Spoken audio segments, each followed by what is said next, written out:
Good afternoon. We are moving on to the next session of our 3-day seminar. And in the afternoon, we have a lecture on Is Translation Studies at a Dead End? And the talk is going to be delivered by Professor Ken Sharif, Head of the Department of English, Calicut University. And I have great pleasure in introducing our speaker for the afternoon because I have had a long-standing personal interaction with him, and we were colleagues at Kannur University some time ago. So with great pleasure and immense gratitude, let me introduce this afternoon's speaker. Professor Ken Sharif writes in Malayalam and English and translates among Malayalam, English, Hindi, Gujarati and Tamil. And he has published a number of works which include Ekalavya's with Thumbs. It's the first selection of Gujarati Dalit writing in English. And he has also published another book titled Kunyupathuma's Tryst with Destiny, which is the first study in English of Vaikom Muhammad Bashir's fiction. Now over to our speaker. Thank you.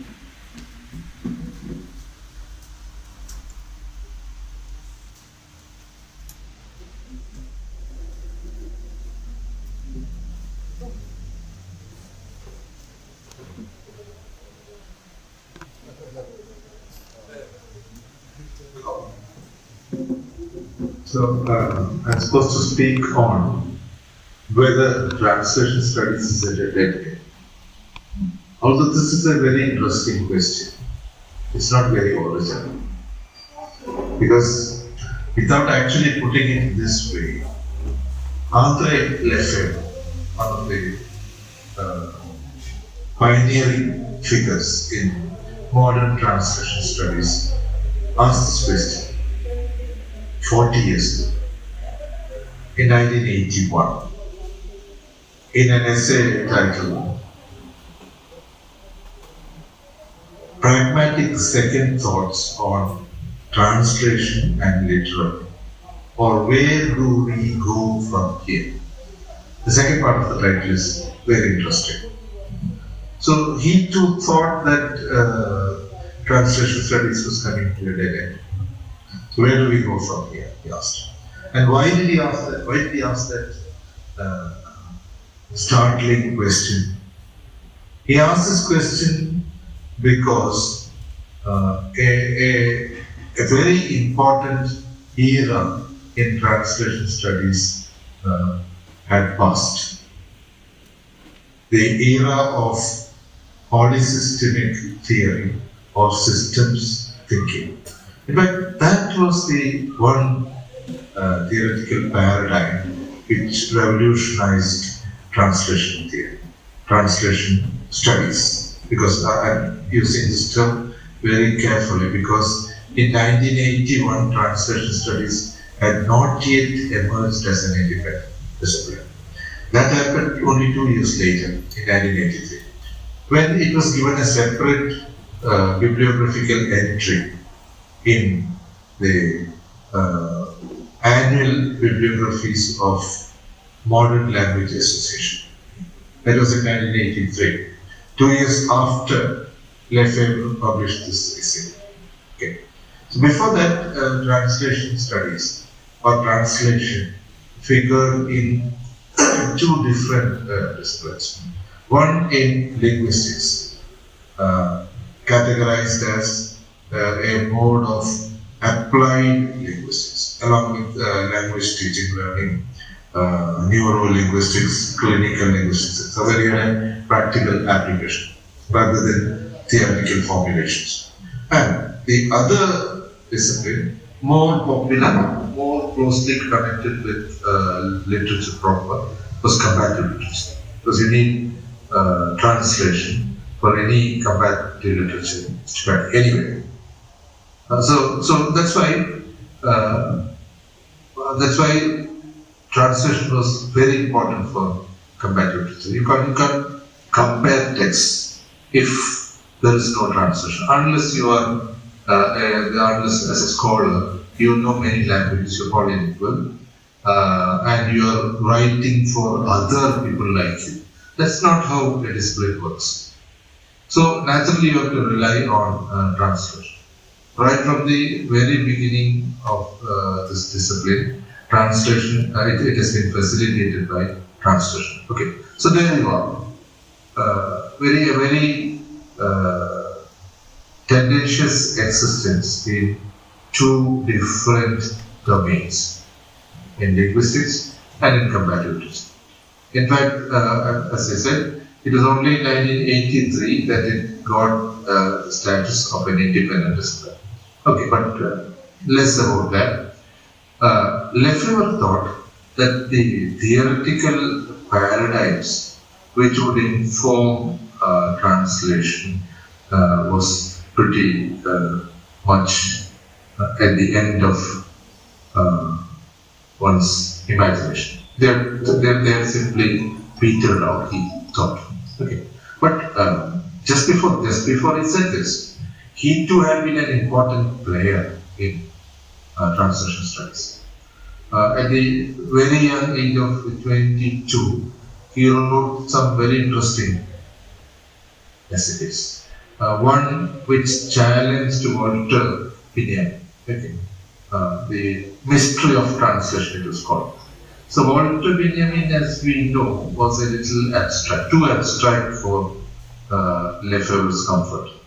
So he challenged some of the important observations made in that famous essay, The Task of the Translator. I'm not going into that now. So he worked in this domain which we now call systems theory, looking at literature as a system of systems. Okay, looking at literature as a polysystem. That's why we have this theory called polysystems theory. Okay, you have other stalwarts in this theory. Lefebvre is probably less associated with the polysystems. Others like Itamar Ivan Zohar. Okay, Markham. Number of them, many of them are Israeli scholars, a few from Belgium, like Menachem Perry. So they formulated a particular theory, a particular theoretical paradigm, in which literature was considered a system of systems. And these subsystems fell into various categories. Translated literature was one such subsystem. So they figured out how translated literature as a subsystem influenced other subsystems, depending upon where it figured in the equal system. Whether translation studies was at the center, not translation studies, translated literature was at the center, or whether it occupied some space in the peripheries. And its role in canon formation is very important. Lefebvre himself wrote some very informative essays on this. How translation influences the canon, how systems evolve under the gaze of imports from outside translations. So that is one important movement in translation studies. The one, you can say, a theoretical upsurge.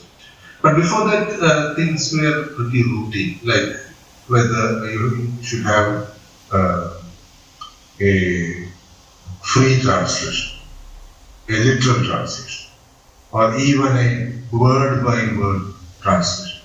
In fact, Lefebvre even wrote an essay titled Translating Poetry, 7 Strategies and a Blueprint. Okay. So I think in doing that, he was a little prescriptive. Okay. You have these many strategies, you can take your pick. That I think was sometime in the 70s. Okay. Parallel with this polysystems theory. Okay.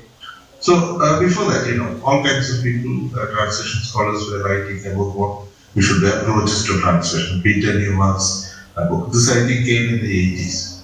So prescriptions continued to come on how to become a good translator. Douglas Robinson's book, which is still used by translators. So prescription was the norm in translation studies, as it was in many other disciplines. So you can say that structureless linguistics put an end to prescription. It worked by description. You have to describe what you see before you. Empirical, very empirical. Okay, can't prescribe how to translate. Okay, so you can see this was a big jump in translation studies. The polysystemic theory or the systems theory of translation. That was in the 70s. Okay, so that was at its tether's end. There was nowhere else to go. Okay, because it had become clear by this time that you could only rehash the old theories. Okay, talk about equivalence, faithfulness, retranslation, literal translation. Okay, or if you want to rehash polysystemic theory, you can also do that. Okay, positions of translated text, influence, so on and so forth.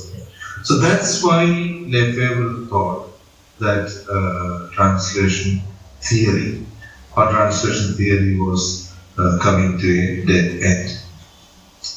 Okay, so far fine, but things were to happen at a tremendous pace. So in 83, as I pointed out, as I just mentioned,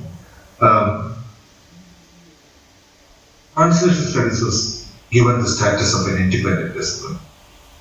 Okay, and that was in 1983. And between 83 and 87, when Lefebvre's path-breaking essay was published, several works in translation studies appeared.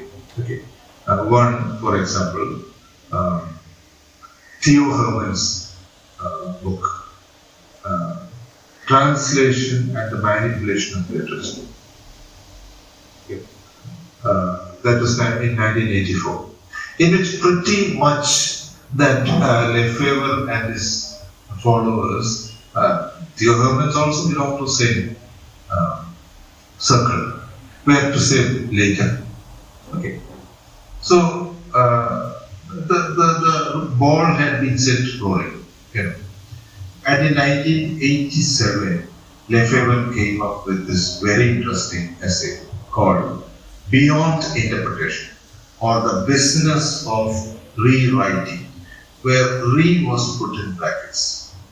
Okay, so this title itself is significant. Talking about rewriting and writing, re was in brackets. So this essay, the title would appear to be indicating something else, not translation. That was the point. So in our university, this essay is still in the syllabus. Okay? The syllabus for translation studies. That is very significant. So what was Lefebvre and his followers doing? They were collectively called the Rewriting Culture School of Translation Studies. In fact, if you look closely at what they did, you will find that they were presiding over the demise of this discipline called translation studies. How? Why do I say that they were presiding over the demise of the discipline? Because they were looking at not just translation problem, but probably the etymology of the word translation. Okay. Carry across. Okay. Translate. Carry across. So what is carrying across? Okay. Old-fashioned people would say meaning. You are carrying the meaning of the original text into the translation. But that was not what these people talked about. And a little before that, even Catford had categorically said you can't talk about carrying meaning across. Because a source language text has its meaning, and a target language text has its meaning. We are talking about carrying meaning across. Okay. A text is perhaps carried, that itself is problematic. When you say that a text is carried across from one culture to another, not in the same form anyway. So, I'm coming to the point. What Lefebvre and his followers were doing. Okay, you can say Lefebvre, Passionate and their followers, because you always associate Susan Passionate with Lefebvre. Okay, they have written a number of books together, co-authored a number of books. So, what were they doing? They were trying to say that translation, contrary to what people have been saying for such a long time, for hundreds of years, okay, is only a rewriting of the original text. Finished. You can't think of translation as a very faithful activity, as an activity in which you feel there is perfect equivalence. Not at all. This is not what Lefebvre in this one. They pointed out that translation can only be a rewriting. Okay. For a number of reasons, chiefly because it passes through into another culture. Okay. And I think these people must also be credited with the use of scientific terminology in translation studies. Because Lefebvre said that what happens when a text passes into another culture is refraction. Like what happens to the image of a stick partially underwater. So on top of the water, in the air, it appears straight. But if you look down into the water, its image appears bent. This is refraction. So this term has been used by other people also. So refraction happens. And this is a very brief lecture, so I wouldn't be going into details. But Lefebvre said it happens because of two kinds of filters. One aesthetic and the other ideological. Okay, the ideology of the receptor culture and the aesthetics of the receptor culture play a major role in refracting a text in translation. But I think you got the impression that Lefebvre and his followers continue to ramble about translation. No, certainly not. That is the point. Apart, when they said that translation is a rewriting, they capped it with another statement. That translation is only one form of rewriting. Translation is rewriting, but it's only one form of rewriting. There are other forms of rewriting. There are other forms of rewriting which remind us of what Jacobsen said.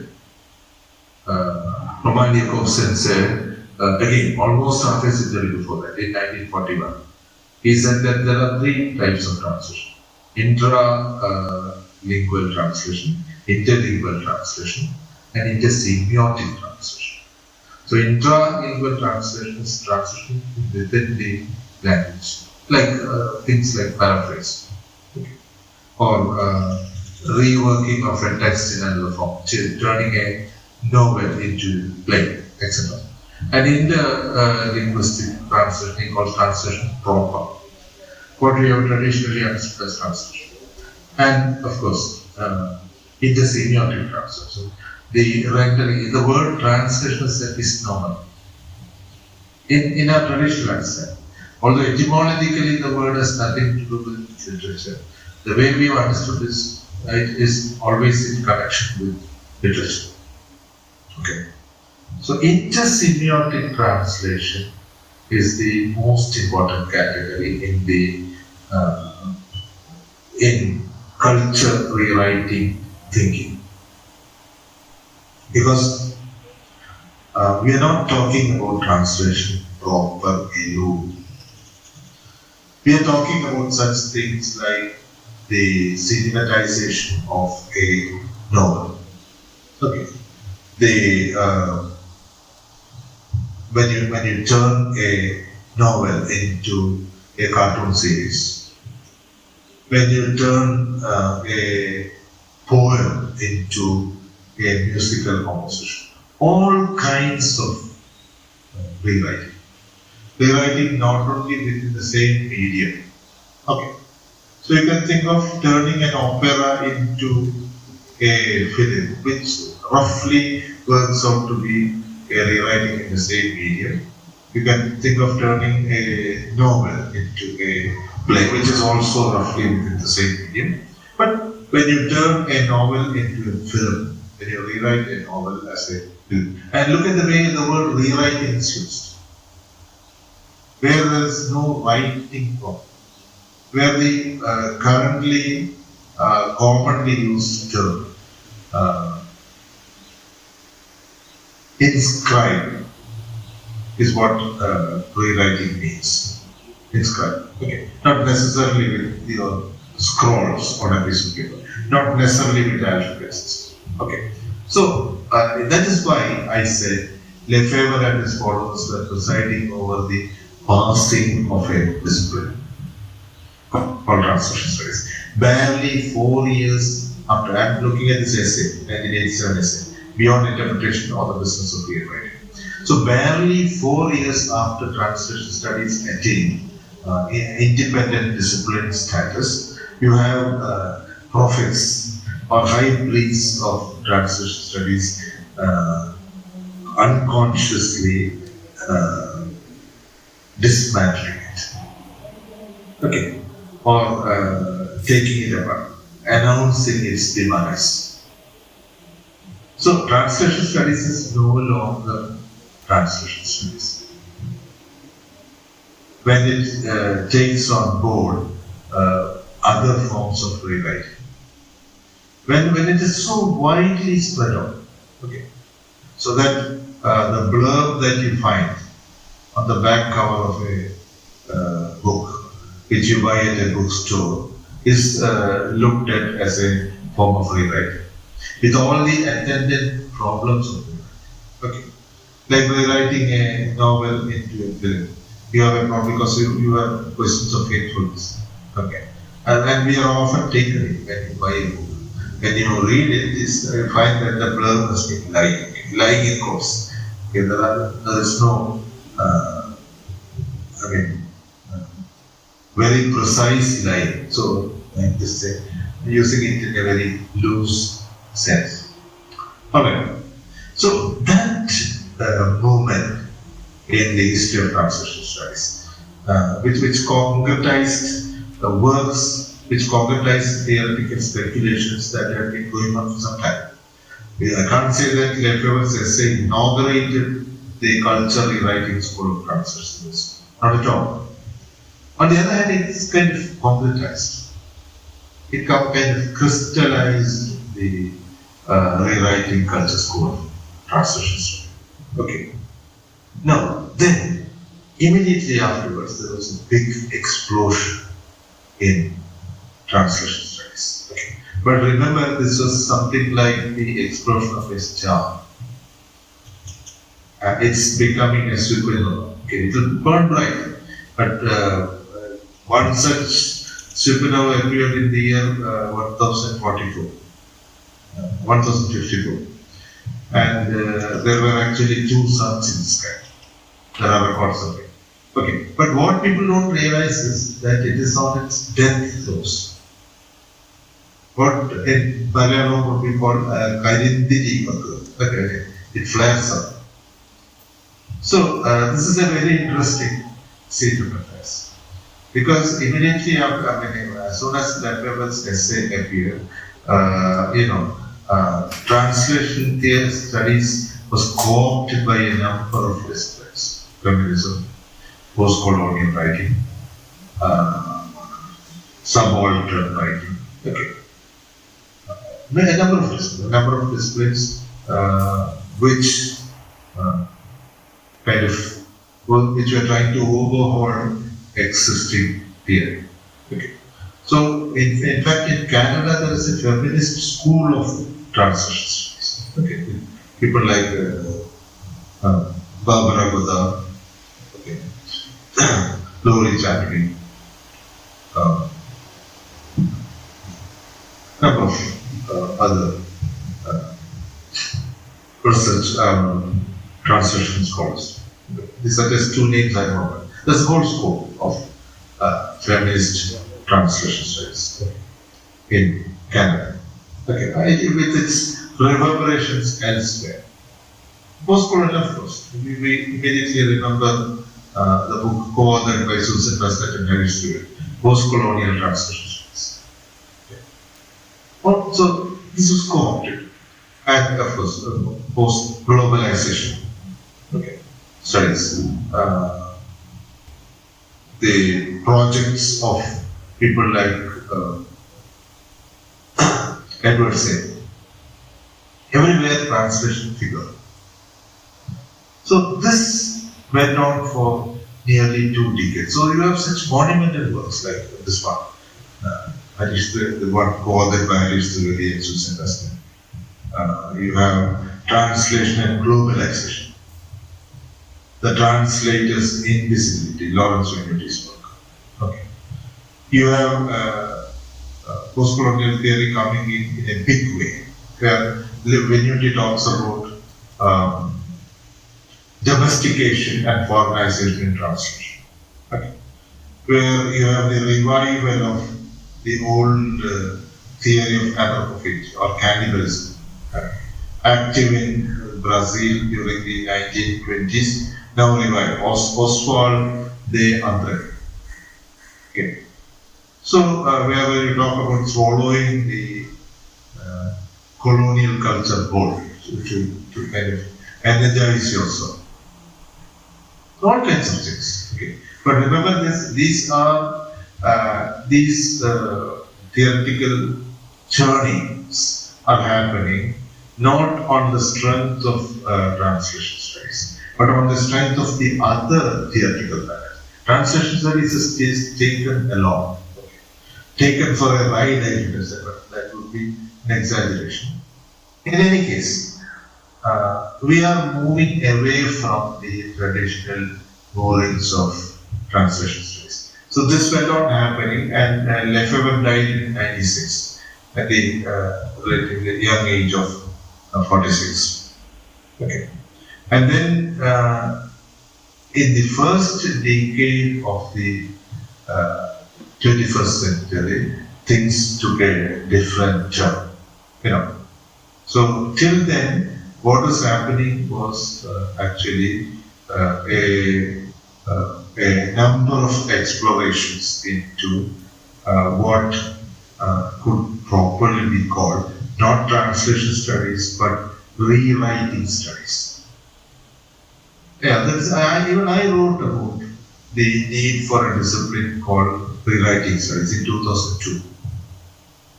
Okay, I'm not a heavyweight in translation theory, but even I felt that this was what was happening then. That translation theory was changing in a big way. You're talking about not the proper translation, but rewriting. Okay. So this is a big umbrella term, the rewriting of text. And along with the notion of translation as rewriting, the many old terms which carried some sanctity lost their sanctity altogether. For example, originality.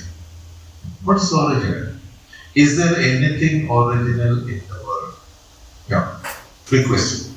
So when you think of a text as original, you only say that another text of the same name has not been published. You can't say that you won't find anything in this text elsewhere. Yeah. That is a pretty foolish idea, that this is 100% original. In fact, many texts were discovered to have what we today call antecedents. Take Othello, for example, well-known Shakespeare play. So we know that Shakespeare took the story from an Italian writer called Cinthio. Okay. He has a big name, he's popularly called Cinthio, Cinthio. So we know it's a story called A Moorish Captain on Capitano Moro in Italy. So everything fine. He thought a straightforward adaptation of the story. But wait a minute, when the Arabian Nights were translated into English, people found that there is a story called Three Apples, which has almost the same plot with minor differences as Cinthio's story. So Cinthio is in Italian. Italians have had centuries of contacts with that. The very poetic form called sonnet is borrowed from the Arabs. Alright. So this notion of the original was given, I would say, a quite varied. Okay. Yeah. So instead of original text, people started talking about antecedent text. So antecedent text and rewriting. This was the binary. Not original and translation, or original and rewriting. So this is a very important development in literary theory. I don't know how many people are actually aware of this. Okay, this loss of, sanctity of the word origin. So like the first question that I posed, not I, that Lefebvre posed, where do we go from here? The translation studies that is also not very popularly known. Outside the domain, outside this domain of translation studies, or the new emergent discipline I'm going to talk about, adaptation studies. So adaptation studies appeared with a bang. Although the ban, I think, was waiting to happen for a long time. So this was officially announced in 2006. 2006 is a very important year. Quite a few things happened.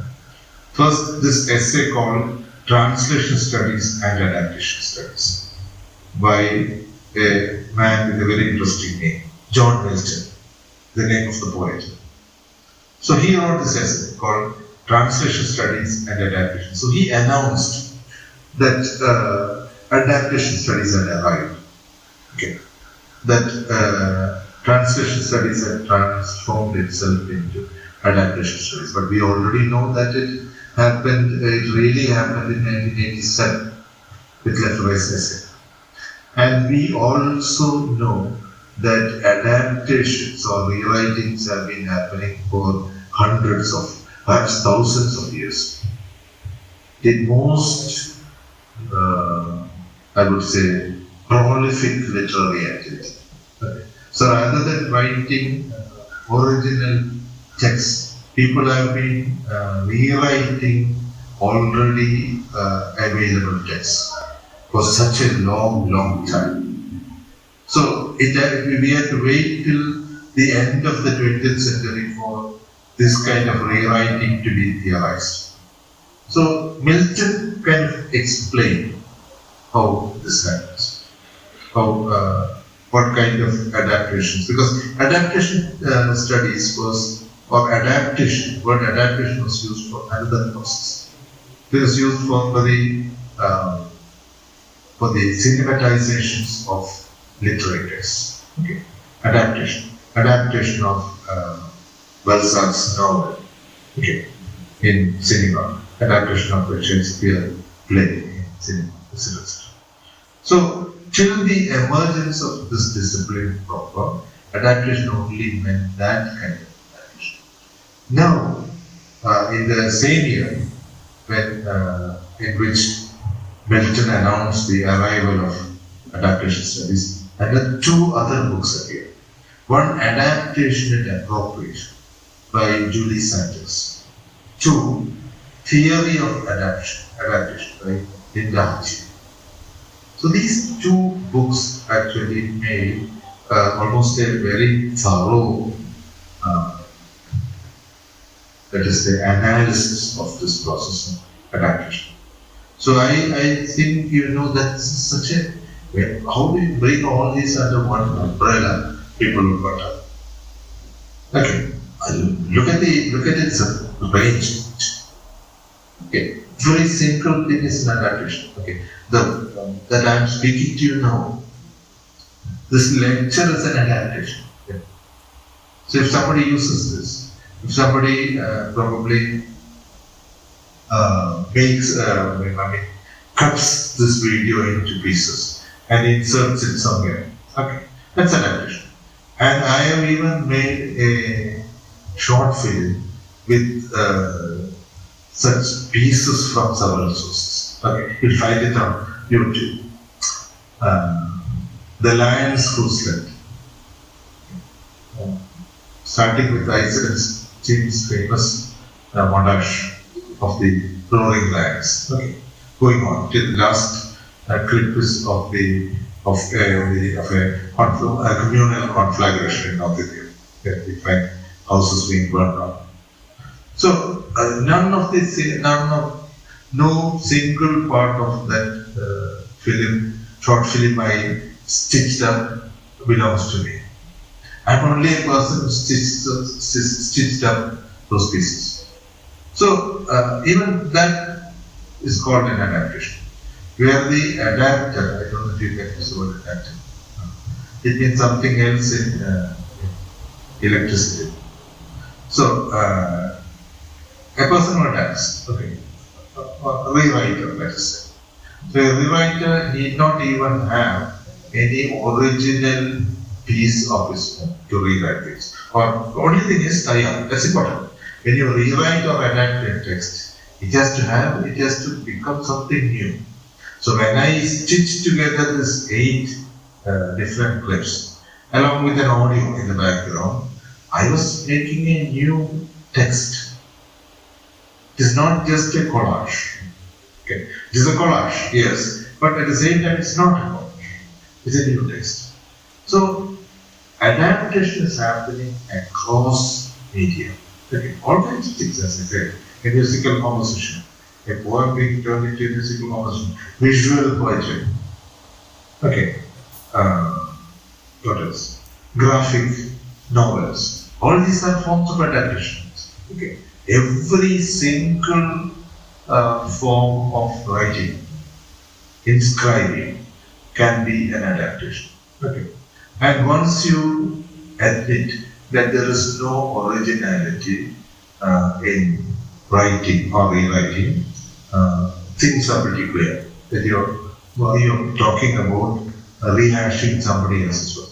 All these are, what about Anna Karenina, Leo Tolstoy's, or War and Peace, or Charles Dickens's novels? Okay.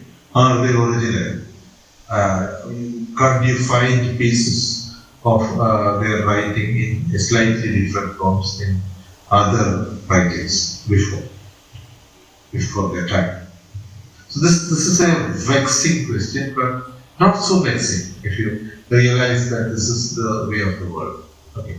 So the ultimate originality is in the small clot of matter which existed during the Big Bang.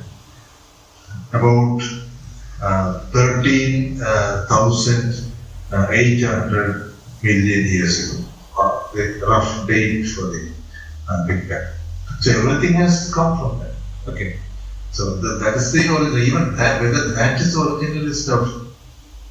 People say that the universes are being made and destroyed. Okay. There's not only the big expansion of the universe, but also the big crunch that is going to come. So adaptation theory, this is, I think, the most wonderful part of it. It has placed things in perspective. It has offered a unified theory any unified theory, like the unified theory that science is still searching. Okay, unified theory in physics, integrating four different forces: electromagnetism, gravity, and so on. Four different forces. They are still in search of it for an integrated. But here, in adaptation studies, we have already arrived at theory, an integrated theory. An integrated theory that brings in writing and rewriting on the same platform. Okay.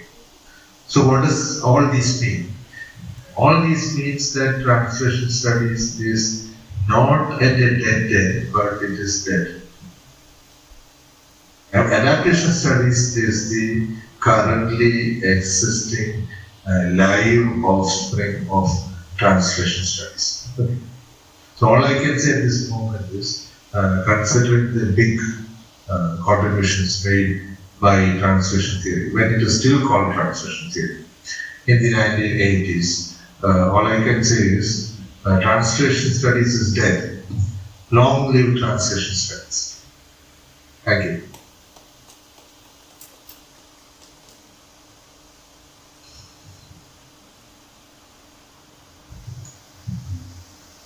We thank you, Dr. Ken Sharif sir, for your valuable presentation here. The panel is now open for discussion. Dr. K.M. Krishnan, Dr. Saji Matthew, Dr. Rajesh P. Nair joins the discussion.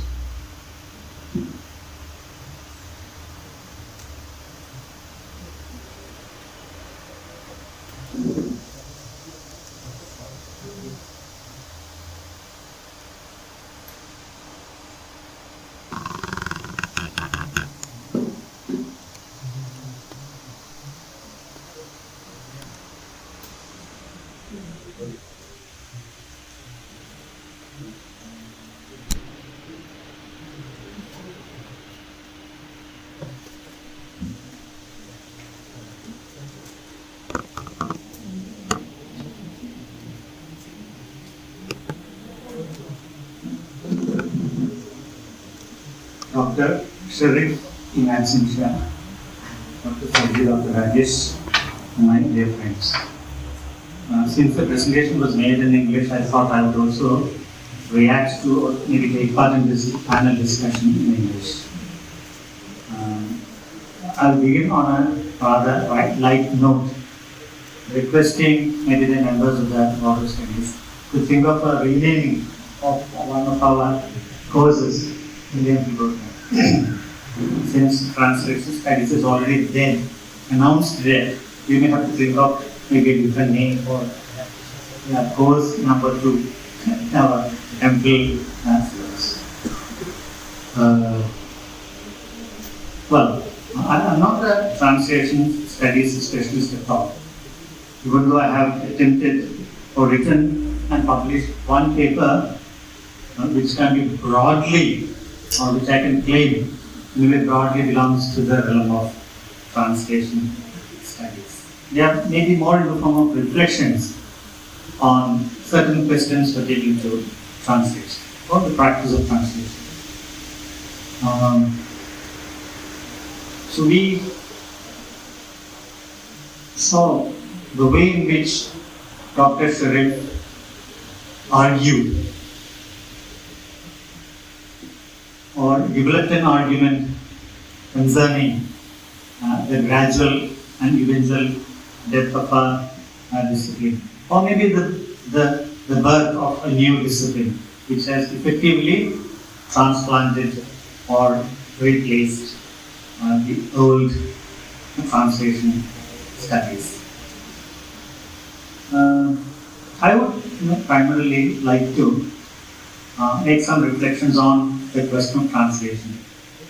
Not necessarily from a conventional point of view. Maybe as a practicing translator or one who has done some translation in the past between the two languages, and also as a person who has thought about it, that's all.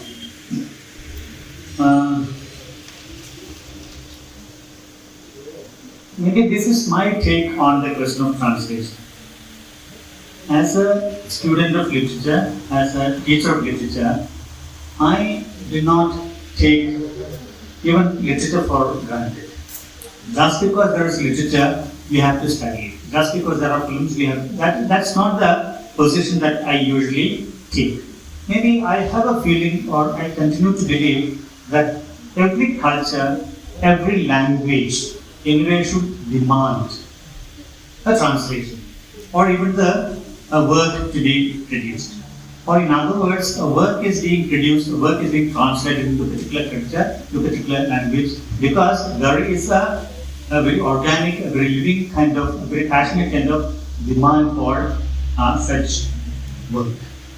I would try to explain this using a couple of examples from a personal kind of experience. Several years back, in fact, I have written about it, or maybe I have discussed this particular point in some other context as well. A few years back, maybe a couple of decades back, when we were housed in Hassan Manzil, one of our visitors was the well-known novelist Anand. In fact, the paper that I wrote was also concerning the multilingual kind of context in which probably the works of Anand can be placed. So in a personal kind of conversation, I think it was Dr. Harris who asked Anand why it is that his works smack or taste so much of English language. His works read more like works written originally in English and translated into Malayalam. And his answer was quite interesting, that my own, say, felicity or command of the language, Malayalam, is not really up to the mark. So I sometimes think in English and translate them into Malayalam.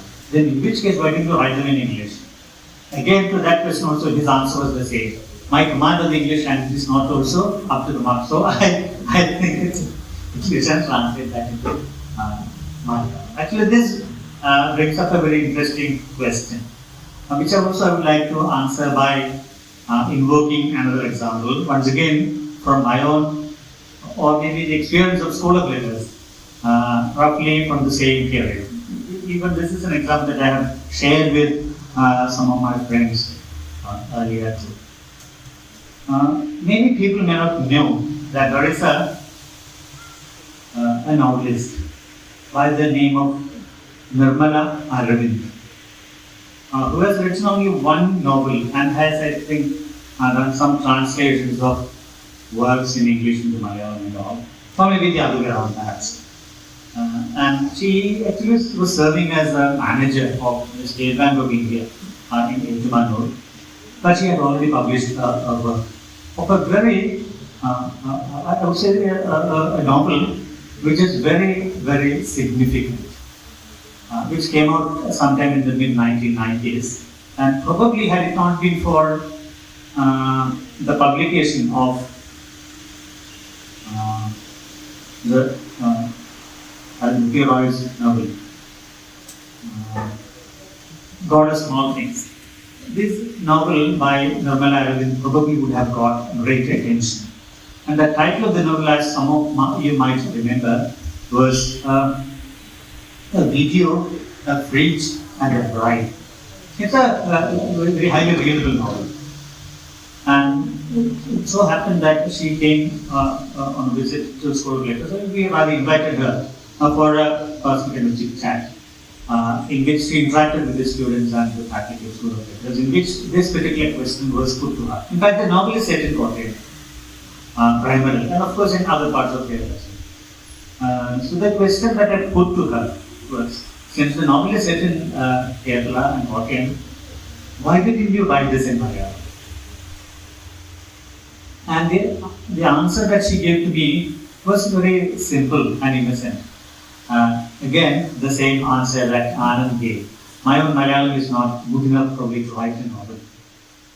But my reaction to that is, or in my opinion, that is not actually the reason why the novel is written in English. There is no such novel in Malayalam. You cannot write that novel in Malayalam. That novel can only be written in English. So my point is, every work of literature, you can argue, every work of literature has its own language. There are certain works which can only be written in certain languages. That is maybe point number one, from which I move on to another point. Of course, a related one, relating to or concerning translation. Maybe one of the most famous translations of translations which have appeared in Malayalam is the translation of The Wasteland by Manuel, done probably in the late 1970s. We all know that The Wasteland is a poem which is written in I suppose 6 or 7 languages. But Manuel has chosen to translate only the English part of it into Malayalam and leave the remaining French and Russian and German and Sanskrit, Greek, as it is in the original. What is actually the rationale of translating only the English sections of the poem, which is primarily intended? If at all you can attribute such such terms or attitudes or intentions of an author, it was primarily written as, or it was conceived as a work in 6 different or 7 different languages. So what is the justification of translating such a work into another language? That in a way brings me to the third point as well. So we have all grown up in a context of in an atmosphere of translation. I remember as a young school and college student reading up scores of works of fiction written in different languages within India and also abroad. Translations of novels written in Bengali, Hindi, Punjabi, Tamil, Kannada, and of course Russian, French, but not English. Not many works written originally in English. In fact, I had read some of them too. But there was actually a reason and a justification for depending on translations of works written in languages which you don't understand. I have actually studied 4 languages. But I can claim that I can converse or I can use only 2 languages with some degree of proficiency or confidence. But so, very fine work literature is being written in all languages of the world. And we definitely require translations to make sense of them, to understand them, or maybe to appreciate them. So at some point, translation is absolutely inevitable. But what is the particular point? One question is whether our own language demands a translation of such works from Russian and, again, Marquez, Spanish and other languages into Malayalam.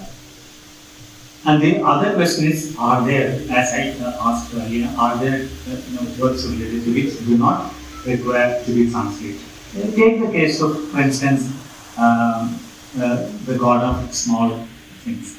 I didn't bother to read the translation of God of Small Things into Malayalam. It was done by a person who is very close to me, a very good friend. Maybe because I did not require, in order to appreciate a work like The God of Small Things, I did not require a translation. That was probably the reason. You may have to approach and read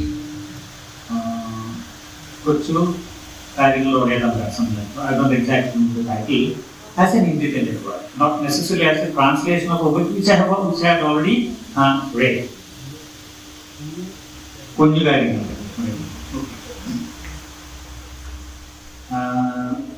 So there are words which do not need to be translated. There are contexts which demand at the same time translations of words into other languages as well. So it all depends on whether your culture, your language demands a translation of a particular word into our own. Now I move on to the other area that Dr. Shereef touched upon. Questions of intralingual and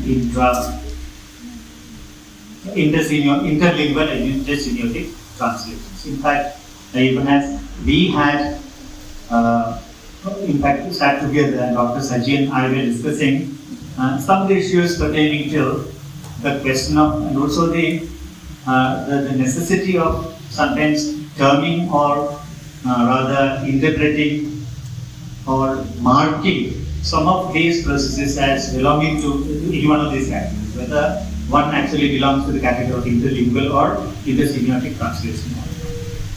In fact, we were having a discussion about that. But the point that I would like to make is, as far as adaptation is concerned, adaptation is a form of inter-symbiotic translation, as I could gather from this speech. At the same time, so we were actually discussing the case of certain novels which were translated, or no, in fact, I'm not very sure which word to use, or a novel which was turned into a movie or turned into even a play, whether we can use the word translation or not. Maybe in the sense of carrying across, probably we can use the same word, translation. Or maybe a recreation or a rewriting of a novel as a play.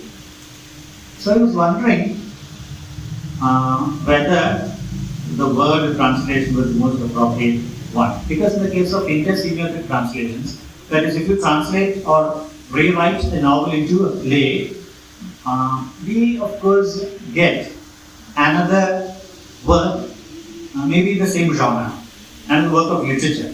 A novel is a work of literature, is a play also is a work of literature. While when you rewrite or adapt a novel into a film, you get a work in another genre. So, but we don't have a genre called a translation. Translation is not a genre, while a film is a different genre. Just some of the questions which these discussions sometimes appear to throw up. Again, even in the field of adaptation, I suppose there are questions of hierarchy. This actually has been a question that's been worrying me a little. For instance, we have come across examples of, say, novels being turned into films, a smaller number of novels probably being turned into plays as well, short stories being turned into plays or films like that. But I haven't so far come across an instance of a film being made into a novel, a film being made into a short story, or film being made into a poem. So I suppose there are strict hierarchies, or there's a certain orientation for these adaptations, in which it appears that a performance text appears to be the final end, and not the other way. A play or a film, or as he was indicating, Artakathas are in a way being turned into a Kathakali performance. Where to the Kathakali performance is at the hardest end. Even though this is not actually an answer which is very unproblematic, because there are even within this certain issues which make it a very problematic one. So conclude with just one more observation regarding adaptations, because in fact I was made to think about it by a remark made by Dr. Shereef about the death of a discipline, or death of the discipline called translation.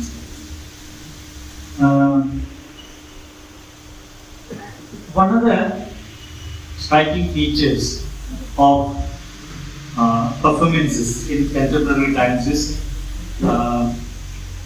maybe in the form of inter-symbiotic translations. Maybe it is a universal kind of fact that the number of plays as works of literature being written in any language for that matter is coming down rather drastically. There are very few plays being written, and there are very few playwrights as well in modern times, in any language for that matter. with the result that but at the same time the theatre scenario is very strong, but they do not have new literal works which can be adapted into performances. With the result that theatre persons like Shereef and Shivaraman or Pramod Pai, they are all in a way forced to depend on works of literature like works of fiction for being adapted into theatrical performances. And some of the finest examples would include Kasarkiri Dihasam, done by Shereef and Shivaraman, Yurutim Yarmava, attempted by Pramod Raman and several other people. Even there, you can see that the other way around somehow is not happening. No performance text is being adapted into a literary text. These are only some of the reflections on the issue of translation, because we all are living in a multilingual society in which multiple languages are in use, with the result that it is very difficult actually to draw the line between one language and the other. What we come across in Anand is actually the existence of several languages within one novel, or several languages within a novel apparently written in a single language. But no novel, no work of literature is written in a single language, making translation a simple process of translating from one language to the other.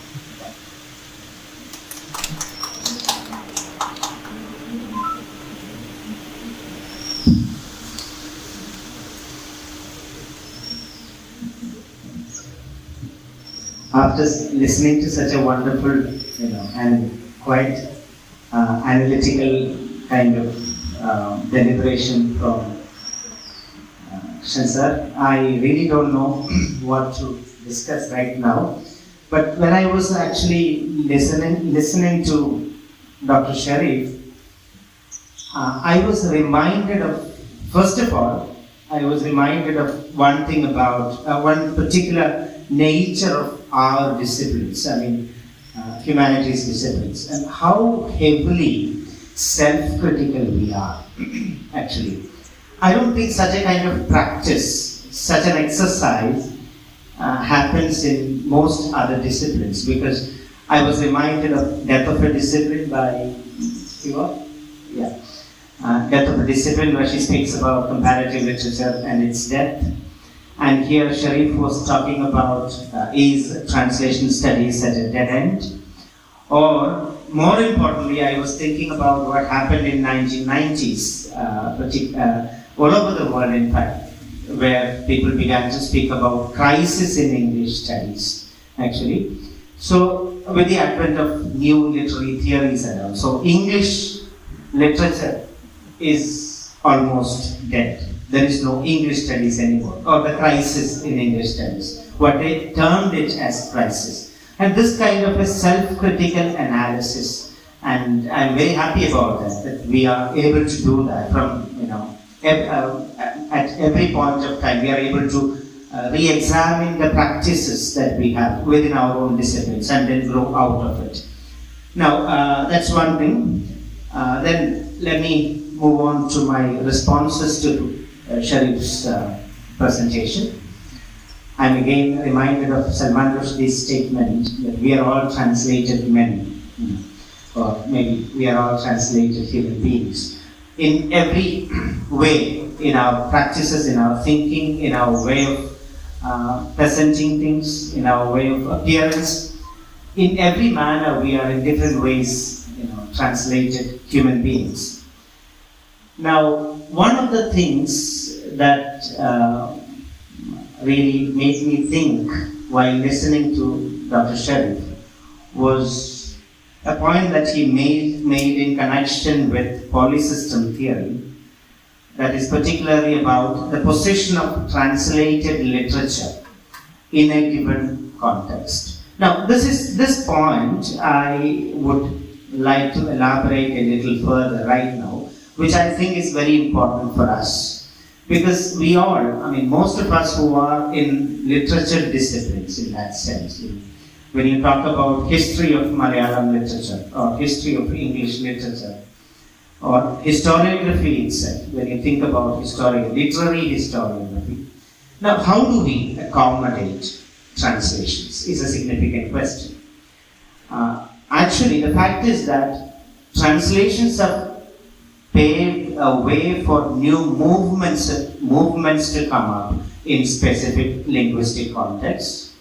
Translations have paved a way for new genres sometimes to come up in certain languages. Translations have worked behind new techniques, introduction of new techniques in a particular language.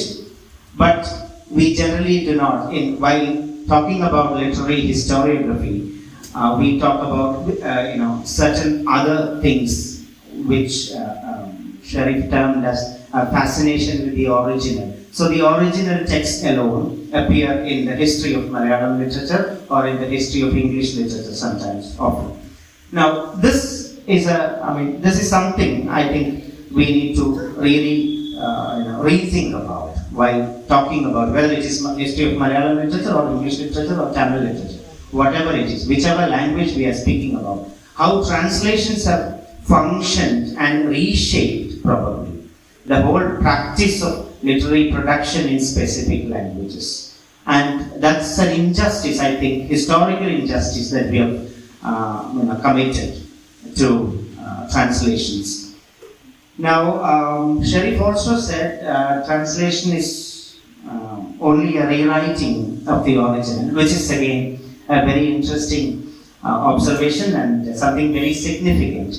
Thereby, he also said we can actually challenge the idea of the original. There is no original in fact. Derrida would say, while talking about meaning, and things like that, he would say it's a philosophical fiction. Or talking about origins, Derrida would say when you want to go to the origins, you just stop when you find something that you like or what you want. And if you dig further, you might find something else. You go on digging, excavating, and you find a few things which are similar to certain things and you like them, therefore you say there existed such and such structure here.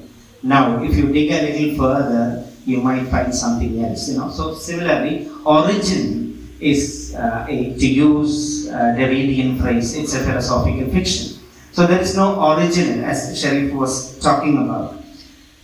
Overall, I felt the overall argument of Shereef was not necessarily about a dead end, because particularly he ended his lecture with a statement, long live translation, in fact. So I think it's not about the death of a particular discipline. He was not emphatically announcing that translation is dead, but it is getting reshaped and getting reborn into new ways of understanding it. Probably you can rename it as he said, you can rename it as adaptation studies. Maybe as Krishnan sir said, we also need to rename it here. Our courses probably, not translation studies, adaptation studies and things like that, maybe.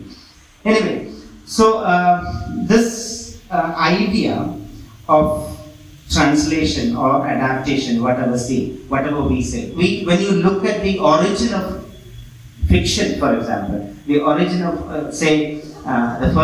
the so-called first Malayalam novel, I would say it's a translation in a sense. It's an adaptation in a sense. How elaborately Chandu Menon is talking about, how he has written this novel, what he has modeled it on, etc.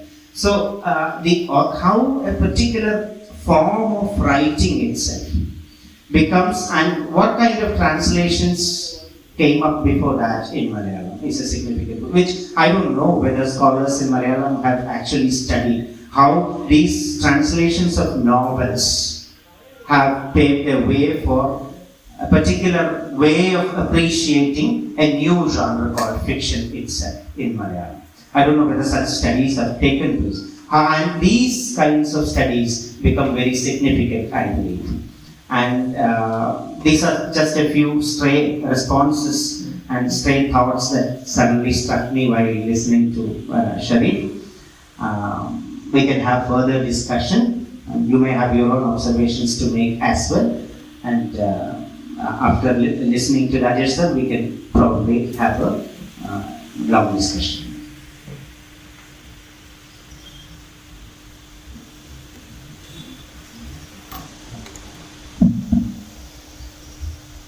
In a panel discussion, the last one will suffer. Because most of the points have already been said.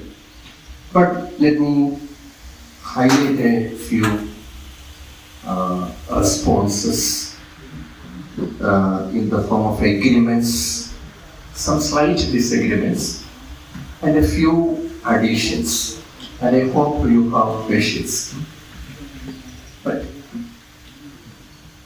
I was really impressed with the structure of the presentation of Professor Ken Sharif.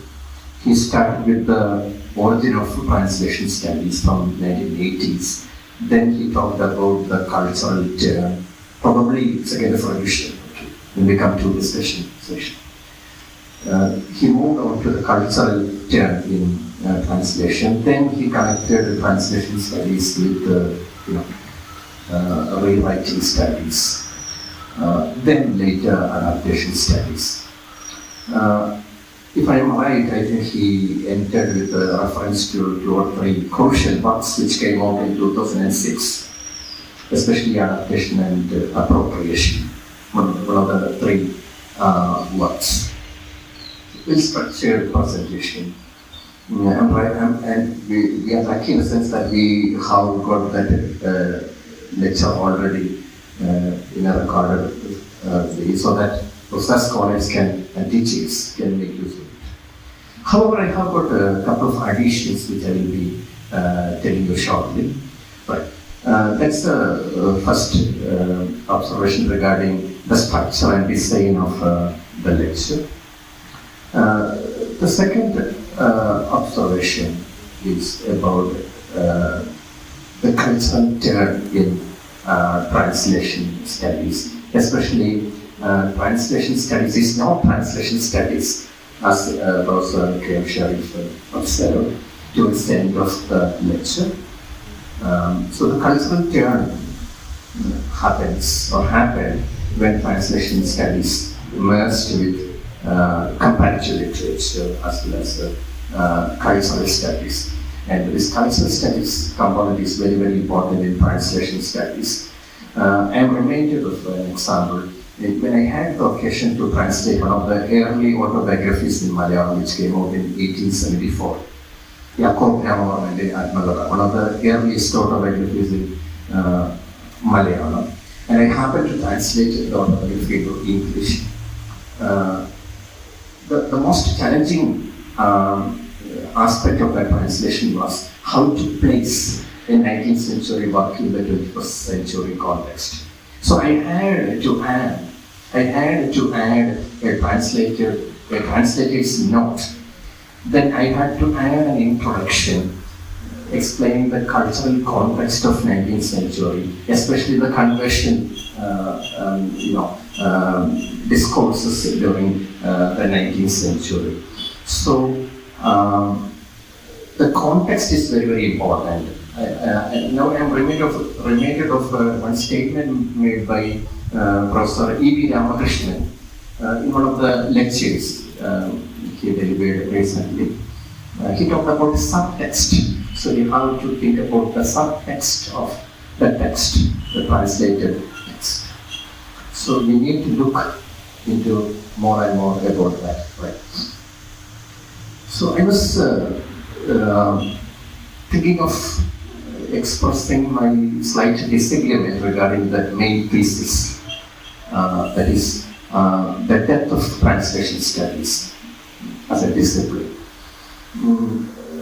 Now I think that what Sajid said was correct.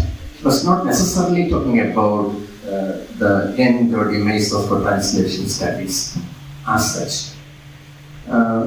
But initially I thought it was an extreme statement, an extreme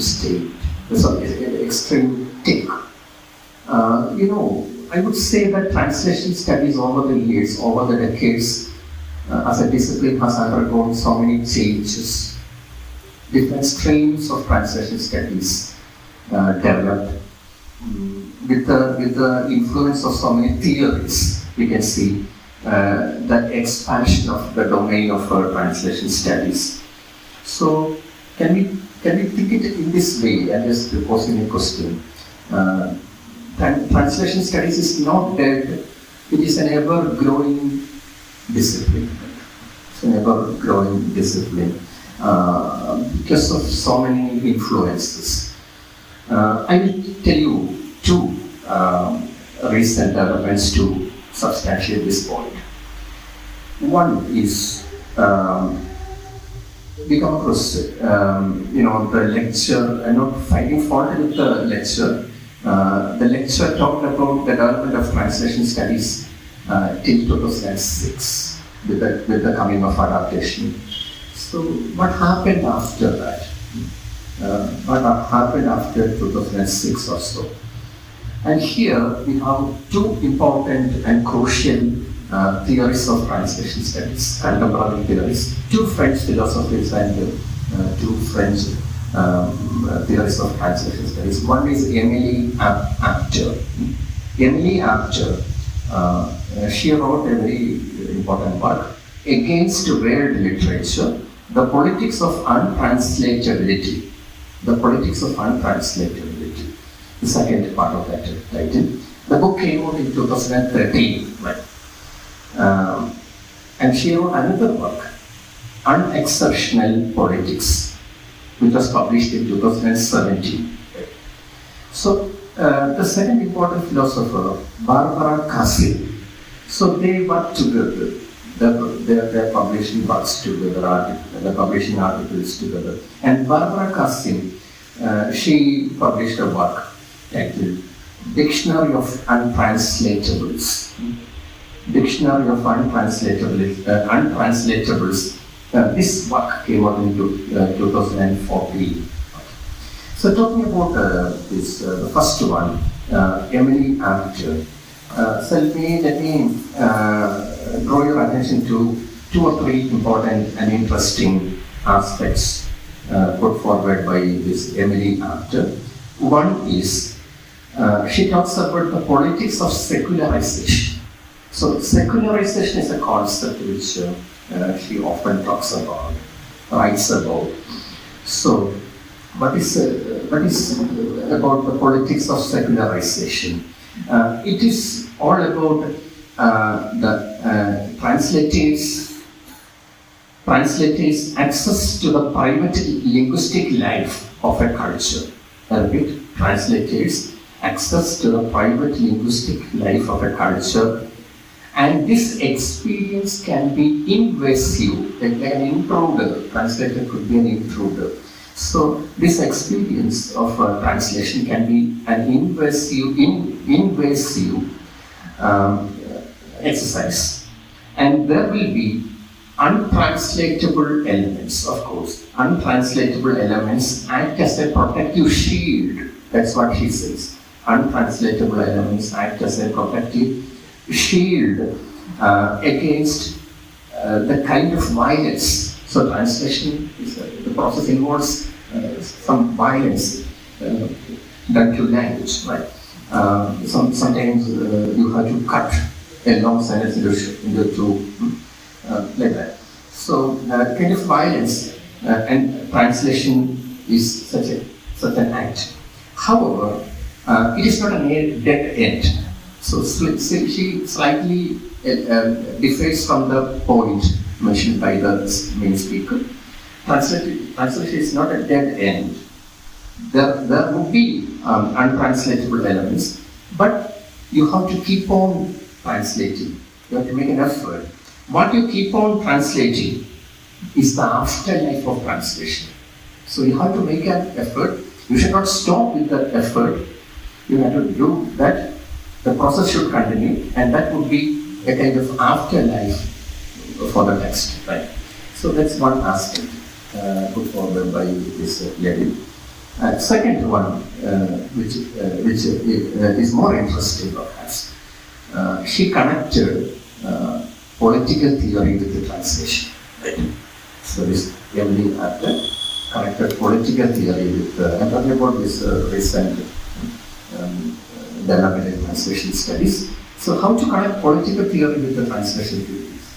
So she talks about how these ideas and issues of the so-called dispossessed classes, we have refugees, we have migrants, we have exiles. So how do we translate the ideas? How do we translate the issues? How do we translate the grievances of all these dispossessed, the so-called dispossessed classes? So that's a concept. So by translating them into the field, so we are giving them a sort of political empowerment, right?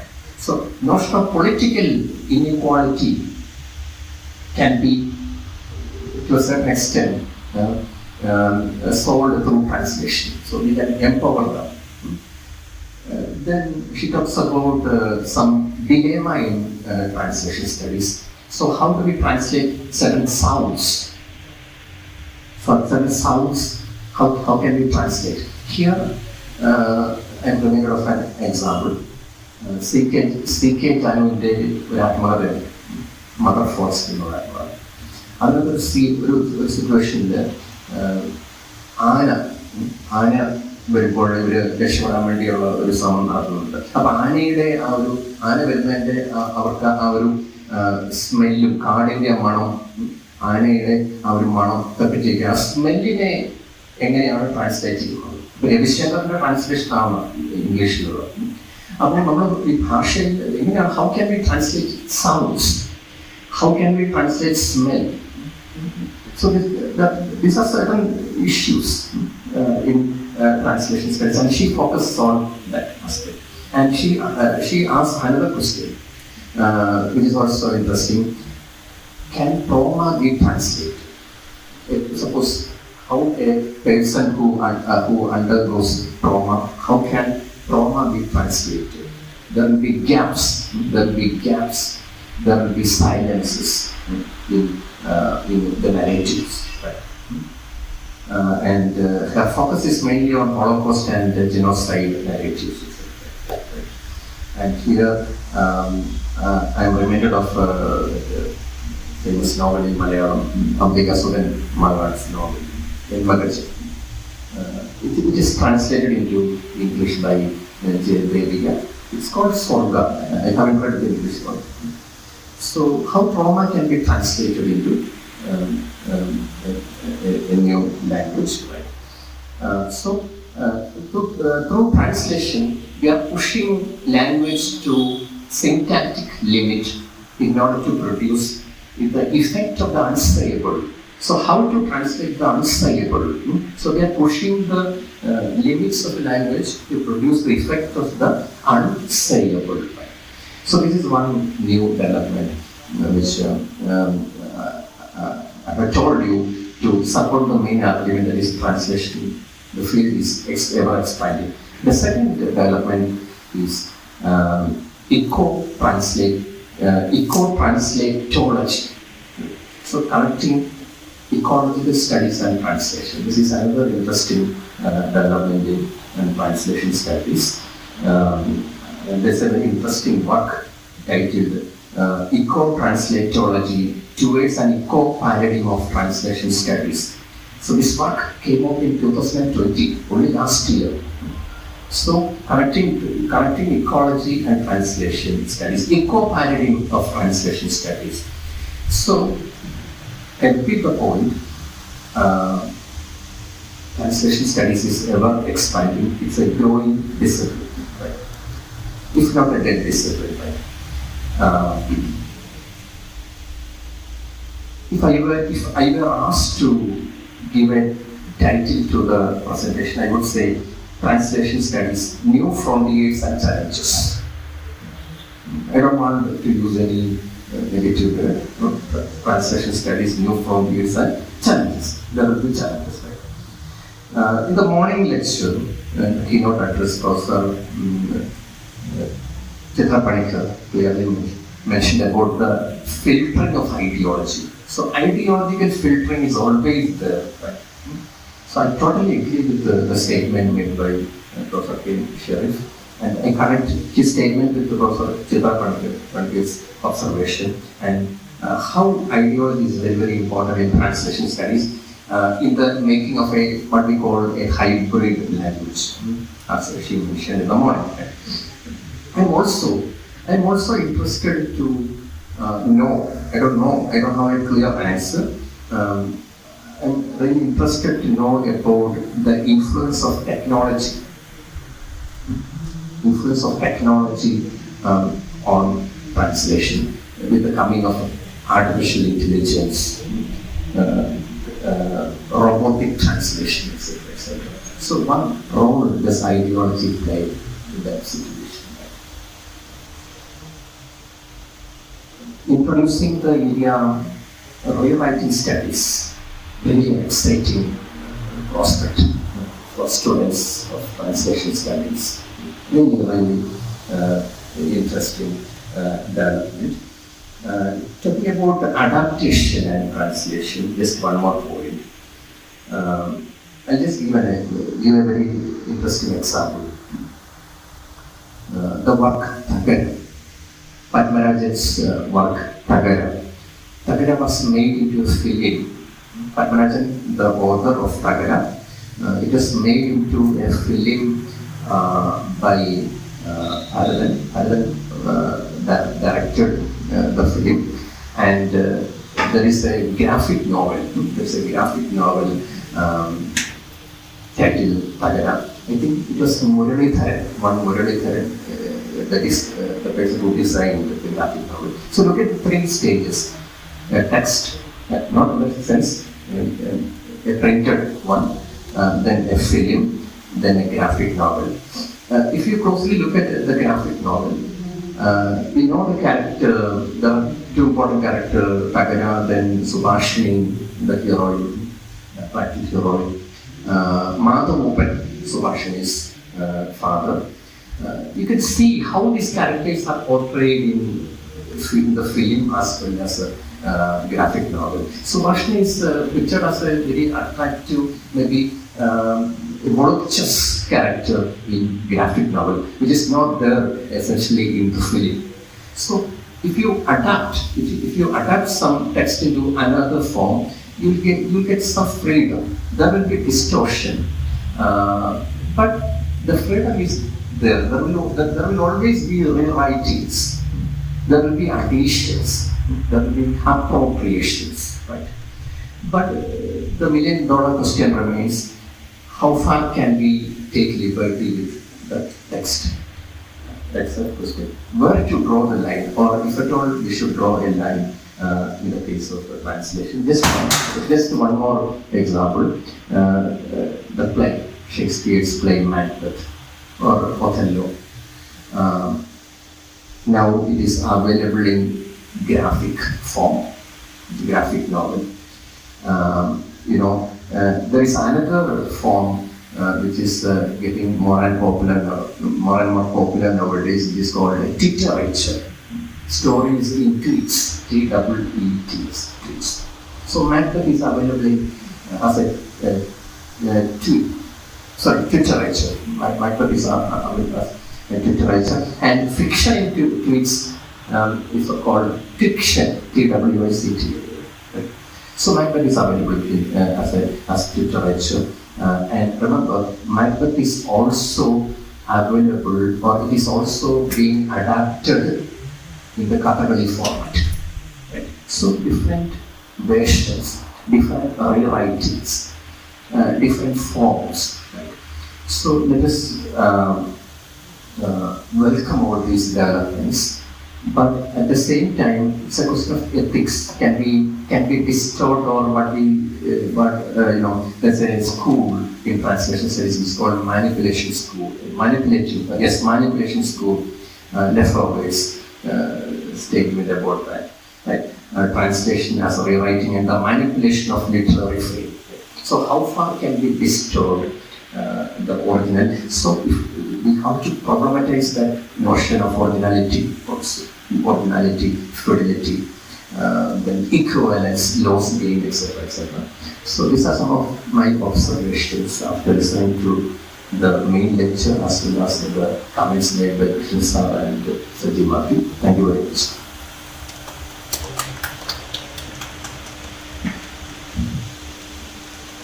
Thank you, Dr. K.M. Krishnan, Dr. Saji Matthew, and Dr. Rajesh Manuel for the panel discussion. Now, once again, I thank Dr. Ken Sharif for giving us an opportunity to go into the discussion. Now, let's have a break, and we will have the next program by 5:30.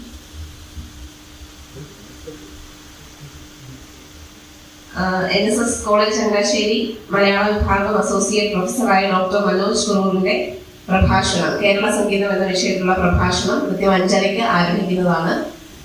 അതുവരെ നമുക്കൊരു ചെറിയ ഇടവേളയാണ്.